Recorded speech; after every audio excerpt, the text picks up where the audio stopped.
नमस्ते दोस्तों, आज हम बात करेंगे न्यूक्लियर फिशन और फ्यूजन के बारे में। ये दो तरीके हैं जिससे हम एटम्स से एनर्जी निकाल सकते हैं। एटम्स जो कि हर चीज का सबसे छोटा पार्ट होते हैं, जिनके बीच में एक सेंटर होता है जिसे न्यूक्लियस कहते हैं। ये न्यूक्लियस एक तरह से ढेर सारी एनर्जी का घर होता है। न्यूक्लियर फिशन में हम एक भारी एटॉम जैसे यूरेनियम के न्यूक्लियस को तोड़ते हैं। इससे बहुत सारी एनर्जी निकलती है, जैसे एक एक्सप्लोजन होता है। दूसरी तरफ न्यूक्लियर फ्यूजन में हम दो हल्के एटम्स के न्यूक्लियाई को जोड़ते हैं। इस जोड़ने के प्रोसेस में भी बहुत ज्यादा एनर्जी निकलती है, फिशन से भी ज्यादा। फिशन और फ्यूजन दोनों ही पावरफुल प्रोसेसेस हैं जिनमें हमें क्लीन और सस्टेनेबल एनर्जी देने की क्षमता है। अगर एनर्जी बनाने की बात करें तो फ्यूजन सबसे आगे है। फ्यूजन रिएक्शंस जैसे हमारे सूरज को पावर करते हैं, फिशन रिएक्शन से बहुत ज्यादा एनर्जी रिलीज करते हैं। दरअसल एक फ्यूजन रिएक्शन उतने ही फ्यूल में फिशन रिएक्शन से 4 गुना ज्यादा एनर्जी प्रोड्यूस कर सकता है। इसे समझने के लिए सोचो, 1 ग्राम फ्यूजन फ्यूल है। इस छोटी सी चीज से निकलने वाली एनर्जी कई टन कोयला जलाने के बराबर है। एनर्जी की ये ज्यादती फ्यूजन को फ्यूचर पावर जनरेशन के लिए एक बहुत ही अट्रैक्टिव ऑप्शन बनाती है। एनर्जी आउटपुट में ये अंतर काम करने वाले बेसिक फोर्सेस की वजह से होता है।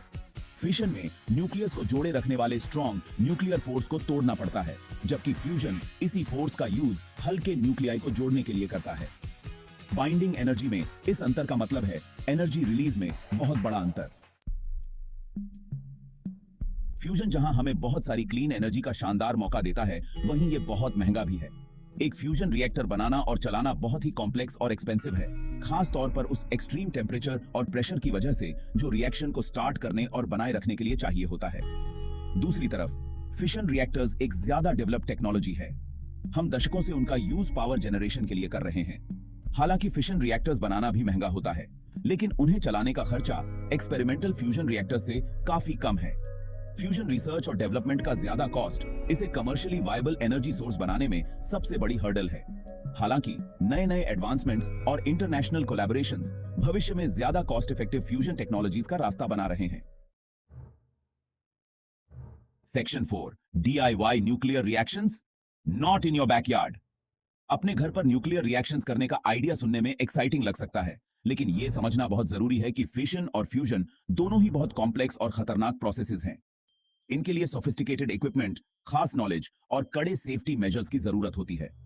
घर पर न्यूक्लियर रिएक्शंस करने की कोशिश करना ज्यादातर देशों में इलीगल होने के साथ साथ बहुत खतरनाक भी है। फिशन में यूज होने वाले रेडियोएक्टिव मटेरियल्स और फ्यूजन के लिए जरूरी एक्सट्रीम कंडीशंस हेल्थ और सेफ्टी के लिए बहुत बड़ा खतरा है। न्यूक्लियर रिएक्शंस के साथ एक्सपेरिमेंट करने के बजाय इन्हें रिसर्च फैसिलिटीज और पावर प्लांट्स जैसे कंट्रोल्ड एनवायरनमेंट्स में एक्सपर्ट्स पर छोड़ देना चाहिए। हमारा फोकस ह्यूमैनिटी के भले के लिए न्यूक्लियर टेक्नोलॉजीज के रिस्पॉन्सिबल और सेफ डेवलपमेंट को सपोर्ट करने पर होना चाहिए। मरका है। Section 5 fission and fusion in our world, from power plants to the stars.